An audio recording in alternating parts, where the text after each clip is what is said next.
నమస్కారం. ముస్లిం సోదరులకు అస్సలాము అలైకుం.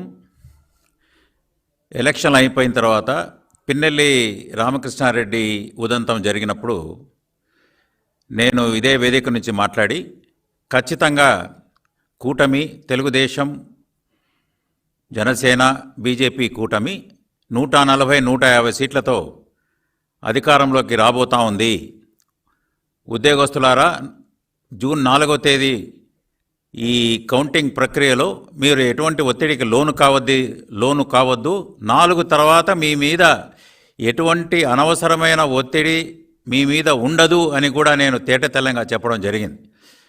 మాకప్పుడు కనపడతా ఉండింది, it was writing on the wall. ప్రజానాడి మాలాంటి వాళ్ళకు తెలిసింది. కానీ సజ్జల రామకృష్ణారెడ్డి గారు 3వ తేదీ చెప్పి రైటింగ్ ఆన్ ద వాల్, మాకు ప్రజా తీర్పు మా వైపే ఉండబోతామని మనం చూసాం.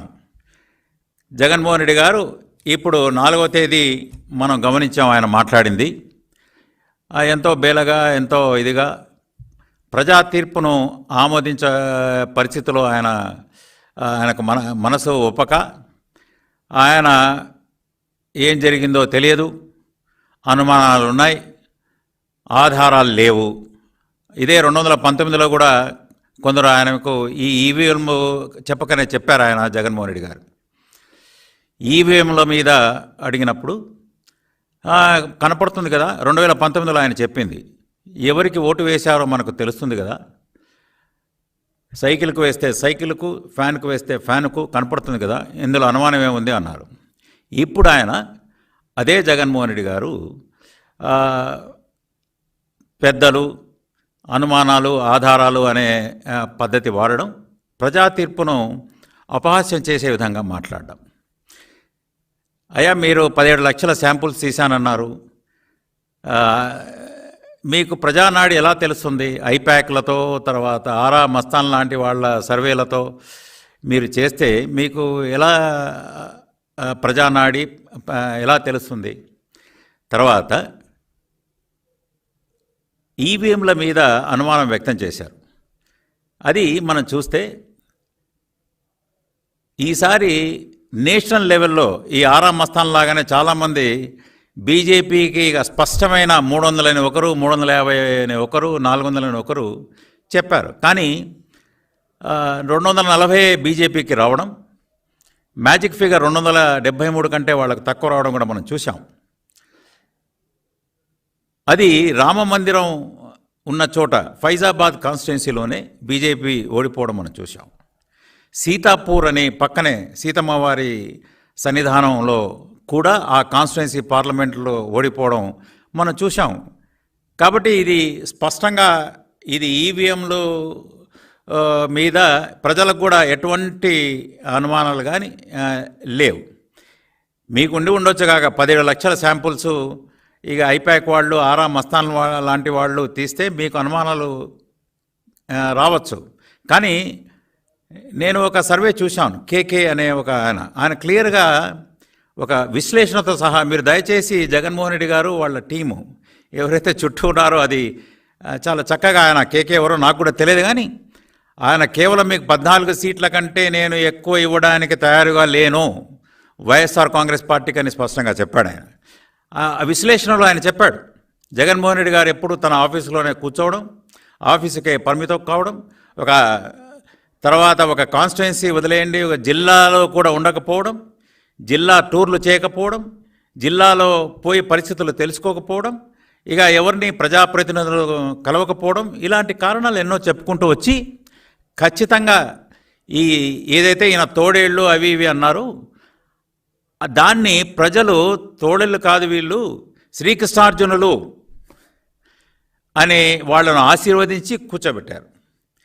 ఇప్పుడు ఈయన ఇంకా అసలు నిన్ననే మంచి ఏవైతే వాగ్దానాలు చేశారో చంద్రబాబు నాయుడు గారు, అది మెగా డిఎస్సి కానివ్వండి, మిగతా టైటిలింగ్ యాక్ట్ రద్దు చేయడం గురించి కానివ్వండి, తర్వాత ఇవన్నీ ఆయన సంతకాలు చేస్తే ఇది ఆయనకు అప్పుడే ఒక శిశుపాలుడి పాలన అనే విధంగా ఆయన మాట్లాడడం, ఇది ప్రజా తీర్పును అపహాస్యం చేస్తూ మాట్లాడడం అది తగదు. మనం చూస్తాం ఒరిస్సాలో ఏ విధంగా నవీన్ పట్నాయక్ గారు వచ్చి ఆయన పంచుకోవడం స్టేజ్ ఇప్పుడు కొత్త ప్రభుత్వంతో ఇలాంటి సాంప్రదాయం రావాలి. జగన్మోహన్ రెడ్డి గారు ఎవరు శిశుపాలుడు ప్రజలు తేల్చేశారు కదా, శిశుపాలుడు మీరు కాబట్టి మిమ్మల్ని ప్రతిపక్ష హోదా కూడా మీకు దక్కనివ్వకుండా ఆయనకు చేశారు. ఇదిగో వీళ్ళు ఎవరినైతే మీరు అది ఇది కౌరవులు అది ఇది అన్నారు, వాళ్ళు శ్రీకృష్ణార్జునులు ఆయన పాండవ సైన్యం ఇది. చంద్రబాబు నాయుడు పవన్ కళ్యాణ్లు ముఖ్యమంత్రి ఉప ముఖ్యమంత్రి హోదాలో ప్రజలు కూర్చోబెట్టారు. ఈ తీర్పును మీరు గౌరవించాలి. అంతేగాని ఇంకా ఈవీఎంల మీద చర్చ జరగాలి, తర్వాత ప్రజా తీర్పును ఏమైందో తెలియదు అని ఒకవైపు చెప్తూనే పర్వాలేదు మనకు 40% ఓట్లు వచ్చినాయి అని మళ్ళీ పరస్పర వైరుధ్యమైన ప్రకటనలు ఆయన చేయడం మనం చూస్తున్నాం. సరే, అది కొంచెం బ్యాలెన్స్ తప్పిపోయినట్టు ఖచ్చితంగా కనపడతా ఉంది. ఏది ఏమైనా మీరు ఒకటైతే వాస్తవం, ఇప్పటికీ జగన్మోహన్ రెడ్డి గారు తమ ఎంపీలతో మాట్లాడుతూ మళ్ళీ అది వన్ వే ట్రాఫిక్గానే నడుస్తూ ఉంది, ఒక మోనోలాగ్. ఆయన ఎందుకు ఓడిపోయాం ఆ రివ్యూ తీసుకొని, అంటే అంతకుముందు లేదు కాన్స్టిట్యున్సీ రివ్యూస్ కానీ, స్పందన కానీ, లేకపోతే ఫీడ్బ్యాక్ తీసుకోవడం కానీ ఆఫీసర్లతో కానీ, అది చీఫ్ సెక్రటరీ దగ్గర నుంచి అది ఎప్పుడు లేదు. ఇప్పుడు కూడా ఓడిపోయిన తర్వాత పెద్దలు అనుమానాలు ఇవి చెప్పడం తప్ప అసలు మనం ఎందుకు ఓడిపోయాం, కారణాలు ఏమిటి, ఇంకా మనకు ప్రజలకు నేను అది చేశాను ఇది చేశాను బటన్లు నొక్కాను అని చెప్పడం తప్పితే లేదు నేను మంచి చక్కటి పరిపాలన అందించానా లేదా, ప్రజలు మన నుంచి ఏమి కోరుకున్నారు, ప్రజా నాడిని మనం ఎందుకు మాలాంటి వాళ్ళకి కనపడింది మీకు ఎందుకు కనపడలేదు అంటే ఆ అధికారపు పొరలు మీకు కమ్ముకొని పోయి అధికారమే పరమావధిగా మీరు ప్రవర్తించారు కాబట్టే కనపడలేదు. అసలు మీరు ఫీడ్బ్యాక్ అనేది తీసుకోకుండా ఎప్పుడు ఎమ్మెల్సీతో మాట్లాడడం చూసాం, కొందరు ఎంపీలతో మాట్లాడడం కూడా చూసాం. మనకు 11+4 మనం 11 మంది రాజ్యసభలో ఉన్నాం, 4 మేము లోక్సభలో మా వాళ్ళు ఉన్నారు, 15 మంది మేమున్నాం, వాళ్ళు 16 మందే ఉన్నారు. కాబట్టి ఇప్పుడు ప్రత్యేక హోదా జగన్మోహన్ రెడ్డి గారు చెప్పడం చాలా విచిత్రంగా ఉంది. ప్రత్యేక హోదా తేలేకపోతే ఆయనను ప్రజలు క్షమించరు అన్నట్టుగా. అయ్యా ఇప్పుడు 11 మంది మీరున్నారు, అప్పుడు కూడా సుమారు 22 మంది ఉన్నారు ఎంపీలు. ప్రత్యేక హోదా అంటే అప్పుడేమన్నారు ఆయన, లేదు వాళ్లకు సంఖ్యాబలం ఉంది అన్నారు. పోనీ రాజ్యసభలో సంఖ్యాబలం లేనప్పుడు సిఏ లాంటి చట్టాలు, ముస్లిం వ్యతిరేక చట్టాలు, తర్వాత మన వ్యవసాయదారుల వ్యతిరేక చట్టాలకు అన్నిటికీ మీరు వైఎస్ఆర్సీపీ వాళ్లకు కేంద్రంలో సహకారం అందించింది. ప్రత్యేక హోదా ఇవ్వకపోతే మేము మీకు సహకారం అందించము అని చెప్పిన దాఖలాలు లేవు కదా. ఇప్పుడొచ్చి ఏదో ప్రజలు ఈ ప్రత్యేక హోదా అని చెప్తే ఇది మంచి పాయింట్ దొరుకుతుంది, మనం ఇరుకున పెట్టొచ్చేమో అనే ఇది తప్ప, ఇదే సిద్ధాంతం మీకు ఇంకా ఎక్కువ మంది ఎంపీలు ఉన్నారు, అప్పుడు లోక్సభలో ఉన్నారు, రాజ్యసభలో ఉన్నారు. కాబట్టి ఇటువంటివి కాకుండా ఒక ఆత్మ విమర్శ చేసుకొని అందరినీ కలుపుకొని ఒక ఇదిగా వస్తే బాగుండేది. ఇప్పుడు అంటున్నారు ఆయన, I will be the voice of the voiceless people, నేను గొంతుక లేని వాళ్ళ గొంతుకనవుతా అన్నాడు ఆయన 4వ తేదీ. అయ్యా 5 ఏళ్ళు మీకు అధికారం ఇచ్చారు. అదే ఆ సర్వేలో కూడా చాలామంది కొన్ని సర్వేలు మంచి సర్వేలు చూసాం ఇందాక అన్నట్టు, గొంతుక లేని వాళ్ళ గొంతుకనైతే మీరు ఇప్పుడు అంటున్నారు. కానీ నా ఎస్సీ, నా ఎస్టీ, నా బీసీ, నా మైనారిటీ అంతకుముందు కూడా నేను 2-3 సార్లు చెప్పాను. మీరు అంటూనే ఉన్నారు, కానీ సాధికారత గురించి అన్నారు, బీసీల సాధికారత, మైనారిటీల సాధికారత, మహిళల సాధికారత. మీరు వాళ్ళ గొంతుక లేని ప్రజల ప్రతినిధుల గొంతుకను మీరు వాళ్ళ సామాజిక వర్గాల సమస్యలు కానీ, తర్వాత వాళ్ళ కాన్స్టిట్యున్సీ నియోజకవర్గాల సమస్యలు కానీ, మౌలిక సదుపాయాల గురించి నియోజకవర్గాలు కానీ మీరు ఎప్పుడు వాళ్ళ గొంతుకలు మీరు వినలేదు. ఇక ప్రజలంటారా, మీరు ఎప్పుడు కూడా నిన్నటి నుంచి చూస్తున్నాం. ఇప్పుడు నేను ఈ పార్టీ ఆఫీస్ తెలుగుదేశం నుంచి మాట్లాడుతున్నా, ఇప్పుడే ప్రజలు ఉన్నారు. పొద్దున లోకేష్ గారి దగ్గర అప్పుడే దర్బార్ మొదలైంది, పక్కన తెలంగాణలో కూడా ప్రజా దర్బార్ మొదలైంది. జనం ఇప్పుడు స్వేచ్ఛావాయులు ఆ రోజు ఇప్పుడు పీల్చుకుంటున్నారు. మీకు ప్రజానాడు ఎందుకు అందలేదంటే మీరు దమన నీతిని ప్రదర్శించారు, ప్రజలను అణిచిపెట్టారు, అక్రమ కేసులు పెట్టారు, నిర్బంధించారు. ఆ దమన నీతి వల్ల ప్రజలు మాట్లాడలేకపోయారు. అందుకోసం మీరు మీకు కనపడలేకపోయింది. ఇప్పుడు వాయిస్లెస్ పీపుల్ యొక్క గొంతుకను మీరు అప్పుడు విని ఉంటే బాగుండేది, వాళ్ళ ప్రతినిధుల గొంతును విని ఉంటే బాగుండేది, నేరుగా వాళ్ళను కలిసి మీరు విని ఉంటే బాగుండేది. ఖచ్చితంగా మీకు వాస్తవాలు తెలిసి ఉండేవి. మీకు వారసత్వంగా రాజకీయం వచ్చింది. మీరు రాజశేఖర రెడ్డి గారి కొడుకు కాబట్టి, వైఎస్ఆర్ ఇది కాబట్టి కొడుకుగా మిమ్మల్ని గుర్తించారు. మీరు ఒక బిజినెస్ మ్యాన్గా కార్పొరేట్ కల్చర్కు అలవాటు పడ్డారు. చాలామంది చెప్తుంటారు, ఇప్పటికీ చెప్తున్నారు. అప్పుడు కూడా 6 తర్వాత సాయంత్రం మీరు దొరకరు, పొద్దున 10కో వస్తారు. తర్వాత సెక్రటరియట్ లేదు, ఎమ్మెల్యేలు ఎంపీలను కలిసేది లేదు, ఒక సెలెక్ట్ ఫ్యూను తప్ప కలవడం అనేది ప్రజలు ఇప్పటికీ మీ ప్రతినిధులు చెప్తుంటారు, మీ కార్యకర్తలు చెప్తుంటారు. నాలాంటి వాళ్ళు కూడా ఎప్పుడు నేను మిమ్మల్ని కలవలేకపోయా, ఎప్పుడో 2-3 సార్లు తప్ప. అపాయింట్మెంట్ల కోసం రోజులు కాదు నెలలు వేచి ఉండాల్సిన పరిస్థితి. కాబట్టి ఇప్పుడు ఎవరు నమ్మే స్థితిలో లేరు. Voice of the voiceless people మీరు కాలేరు. మీరు ఒక కార్పొరేట్ కల్చర్ నుంచి బయటపడలేని స్థితిలో ఉన్నారు అని మనం తెలియజేసుకుని, మీ దగ్గర రావాలంటేనే ఒక 6 అంచెలు 12 అంచెల భద్రతా వలయాలు ఉండేవి. అది ఇప్పుడు దాన్ని మీరు మార్చాలి. ఇప్పుడు మళ్ళీ అంటున్నారు ఆయన ఇంకొకటి, నాకు సత్వం ఉంది, అంతకుముందు 14 నెలలు పాదయాత్ర చేశాం, ఇప్పుడు నాకు సత్వం ఉంది, నేను తిరగలను. కళ్ళు మూసుకొని తెరిస్తేనే 5 ఏళ్ళు అయిపోతుంది. ఎందుకు కాదు, ఏదైనా కష్టపడితే కదా 5 ఏళ్ళు ఎట్లా పోతాయో తెలిసేది. కష్టం అనేది తెలియదు, ప్రజా సమస్యలు మీకు తెలియవు. నేను బటన్లోనే మీ టైం అంతా అయిపోయింది. కాబట్టి ఈ కార్పొరేట్ కల్చర్కు, మీకు ప్రజలకు మంచి చేసే కల్చర్ మీకు లేదు. అధికారమే పరమావధిగా మీ యొక్క ఈ అపోజిషన్లో ఉన్నప్పుడు, తర్వాత ప్రభుత్వంలో ఉన్నప్పుడు కూడా అదే తంతు మీది కొనసాగింది. ప్రతిపక్షం లేకుండా చేయాలనే మీ యొక్క ఆలోచన, అది ఒక రకంగా దుర్మార్గపు ఆలోచన ప్రజాస్వామ్యంలో. ఆఖరి నిమిషంలో ప్రతిపక్ష నాయకుడి మీద కేసులు, ఆఖరి నిమిషంలో ఏదో కేసు పెట్టి ఇబ్బంది పెట్టి అసలు తెలుగుదేశం, జనసేన, బీజేపీ క్యాడర్స్ను కూడా ఒక అయోమయంలో పడేసి అనేది ప్రతిపక్షం లేకుండా చేయాలనే ఇదిని ప్రజలు తిప్పికొట్టారు. ఈరోజు మిమ్మల్ని ప్రతిపక్ష హోదా లేకుండా చేశారు అనే దాన్ని మీరు జీర్ణించుకోవాలా, వాస్తవ స్థితుల్ని గ్రహించాలా. మీరు ఇక ఈ వాస్తవ స్థితుల్లోకి రావాలి. ఇంకా మీరు ఈ 5 ఏళ్ళు అట్లా కళ్ళు మూసుకుంటే గడిచిపోతుంది, ఇంకా వీళ్ళను ఆడిపోసుకోవడం కాదు. మీ వైపు మీ మనసులో మీరు దూరి, నేను ఎందుకు ప్రజల యొక్క విశ్వాసాన్ని చూరగొనలేకపోయాను అనేది. ఎప్పుడు కూడా మీ క్యాడర్స్ మీరు చెప్పాడంటే చేస్తాడంతే అని. అయ్యా మీకు మీరే బెంచ్ మార్కులు పెట్టుకుని, అసలు మీ బెంచ్ మార్క్ ఏమిటి? 35%, 70%, 80%?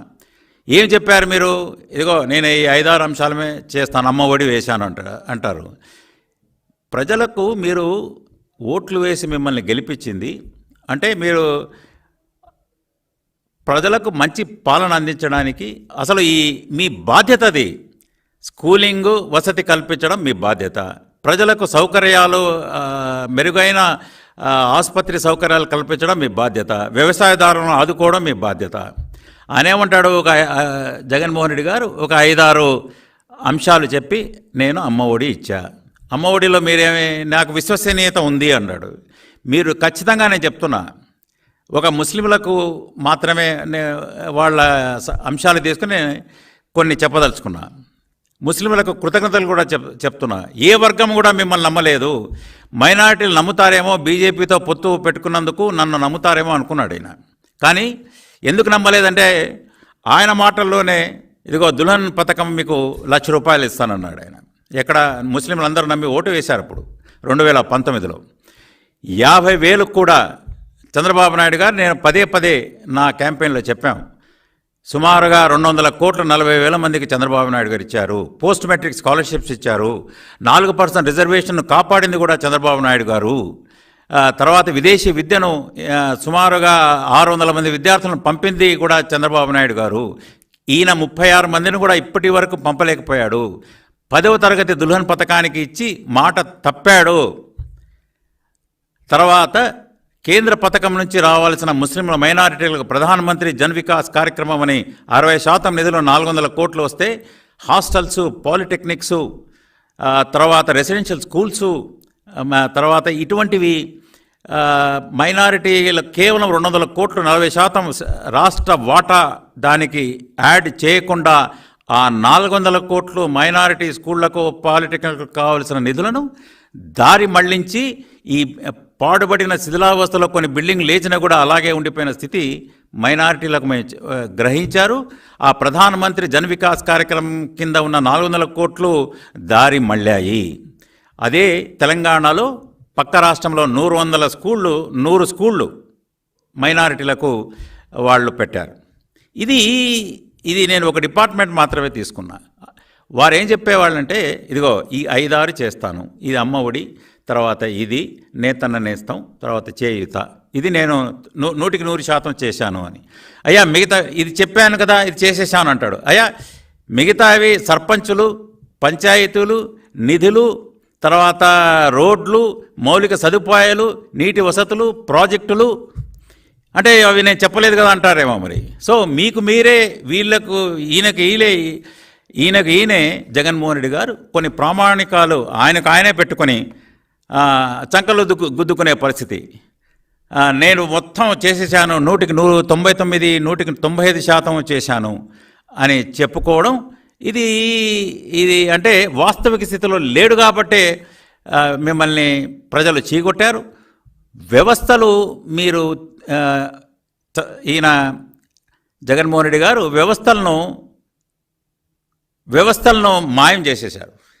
అయ్యా స్టేట్ బడ్జెట్ ఒకటి ఉంటుంది, ఇవి కాక కేంద్రం నుంచి అప్పులు సుమారుగా 13.5 లక్షల కోట్లు, అదిగాక రాష్ట్ర ప్రభుత్వ బడ్జెటు. ఈయనే స్వయంగా ఆయనే మొన్న కూడా చెప్పారు, ఆయన జగన్మోహన్ రెడ్డి 2.7 లక్షల కోట్లు నేరుగా బటన్ నొక్కి, ఎప్పుడు బటన్ మీదనే ఆయన యొక్క దృష్టి, బటన్ నొక్కి వేశాను, ఎందుకు ఓట్లు రాలేదో. కానీ మీరు ప్రజలకు చెప్పలేదే నేను రోడ్లు వేయనని, ప్రజలకు చెప్పలేదే మీరు ప్రాజెక్టులు తేనని, ప్రజలకు చెప్పలేదే మీరు మౌలిక సదుపాయాలు పెన్షనర్లకు పెన్షన్ ఇవ్వనని, మీరు ప్రజలకు చెప్పలేదే ఈ పోలీస్ వాళ్లకు కానీ మిగతా వాళ్ళకు కానీ ఇదిగో మీకు రావాల్సిన అలవెన్స్లు ఇవ్వము అని, ఉద్యోగస్తులకు చెప్పలేదే అయ్యారు ఇవ్వమని. ఇట్లా ప్రతి రంగానికి మీరు అయ్యా ఇది చేస్తారనుకున్నారు, కానీ ప్రజలు అసలు మొత్తం ఎగ్గొట్టి ఏదో బటన్లు నొక్కి మీరు ప్రజలకు చెప్పలేదే శాండు నేను మళ్ళీ దాన్ని ఏదో రీటెండరింగ్ చేసి ఇది చేస్తానని. తర్వాత ఇదిగో నాసిరకం లిక్కర్, ఇప్పుడు విశ్వసనీయత అన్నారు, 2024లో 5 స్టార్ హోటల్స్కు తప్ప నేను మద్యం ఎక్కడా రాకుండా చేస్తాను అని మీరు చెప్పారు. మరి అది మీరు విశ్వసనీయత కోల్పోయారు కదా. ఇది చెప్పలేదే, మరి చెప్పింది కూడా మీరు చేయలేదే, చెప్పాడంటే చేస్తాడంతని మీరు బాగా సంకలు గుద్దుకోవడం తప్ప.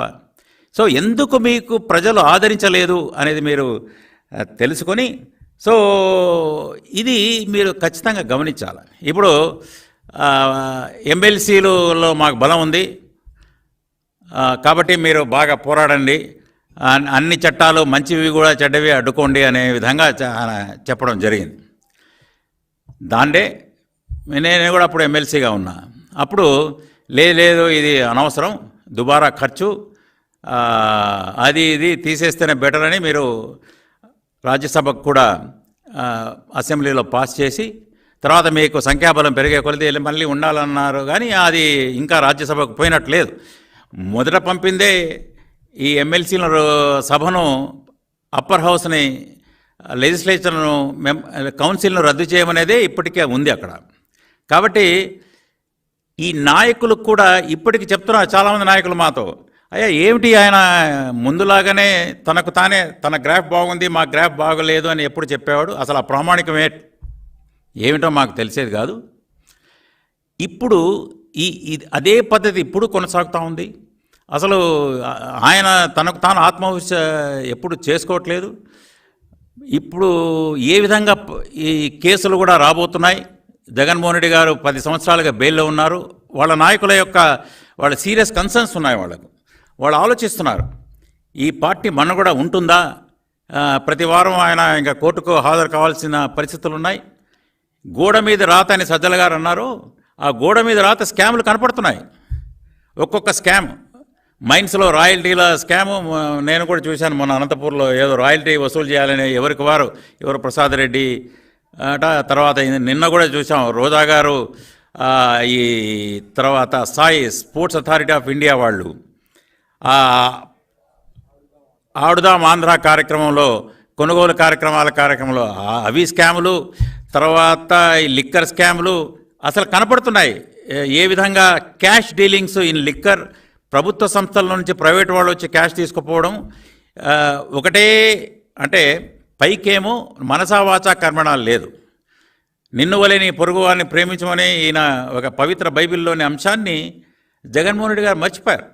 ఆయన మనం చూసాం ఏ విధంగా ఆ సీను అనే కుర్రాడు లేదు మీ అభిమానియే మిమ్మల్ని మీకు ఇంకా ప్రాబల్యం పెరగాలని లైట్గా కూర్చాడయ్యా అంటే 5 సంవత్సరాలు ఈయన ఫిర్యాదుదారుగా ఉండి కోర్టుకు పోని పరిస్థితి మనం చూసాం. వాళ్ళ అమ్మ పాపం దీనురాలైన తల్లి ప్రతి గడపకు ప్రతి చోటికి పోయి ఆమె అడిగింది నా కొడుకు బెయిల్ ఇప్పించండి అని. మర్డర్ కేసులో ఉన్నవాళ్ళు 3 సంవత్సరాలకు బెయిల్ వచ్చారు, 3 నెలల బెయిల్ వస్తారు. ఈయన 5 సంవత్సరాలు కూడా పాపం మొన్న వచ్చాడు కుర్రాడు. ఎవరో కొందరు స్వచ్ఛందంగా సహాయం చేసి పాపం ఆయన బయటికి రావడం జరిగింది. డాక్టర్ సుధాకర్ మనం చూసాం. సరే ముస్లిమ్స్లో మనం చూసాం ఎంతోమంది. తోట చంద్రయ్య పాపం ఆయన చనిపోయడం జై జగన్ అంటే లేదు జై చంద్రబాబు నాయుడు గారని అంటూ చనిపోయాడు ఆయన.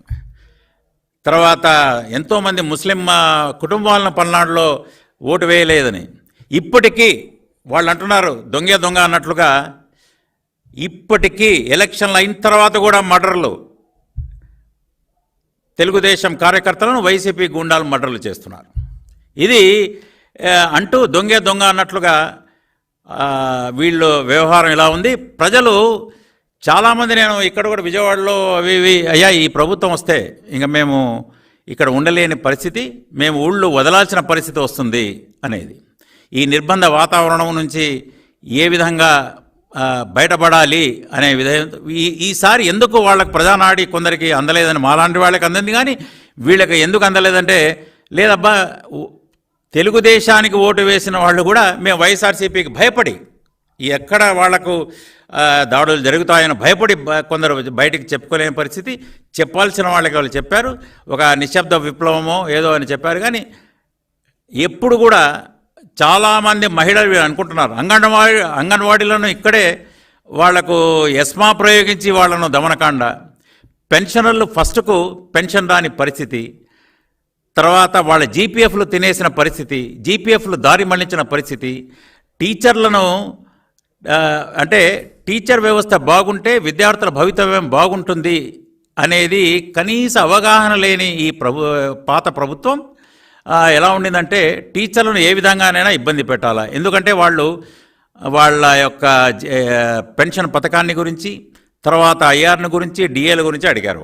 అడిగినందుకు ఎప్పుడో ధర్నా చేసినందుకు ఏ విధంగానైనా వాళ్ళని వేధించాలి, వాళ్ళని ఎలక్షన్ విధుల నుంచి కూడా తప్పించాలి, తర్వాత వాళ్ళని ఎట్టి పరిస్థితుల్లో అణిచివేయాలని ఒక ప్రత్యేక అధికారిని ప్రవీణ్ ప్రకాష్ లాంటి వాళ్ళని తెప్పించి సెంట్రలైజ్డ్ ప్రొక్యూర్మెంట్, ఈ టేబుల్స్ సిమెంట్ అవి తెప్పించి ముందు ఇంజనీర్లు కడితే టీచర్లు సూపర్వైజ్ చేసేవారు. ఇప్పుడు టీచర్ల చేత బిల్డింగులు కట్టించి ఇంజనీర్లు సూపర్వైజ్ చేసే పరిస్థితి తెచ్చి వాళ్ళకి యాప్లు ఇచ్చి 3-4 గంటలు బిజీగా పెట్టడం, అనవసరమైన బైజూస్ లాంటి పథకాలు తెచ్చి స్కామ్లు కనపడుతున్నాయి బైజూస్లో, తర్వాత ఈ సెంట్రలైజ్డ్ ప్రొక్యూర్మెంట్లో, తర్వాత ట్యాబ్స్లో స్కామ్స్ కనపడుతున్నాయి.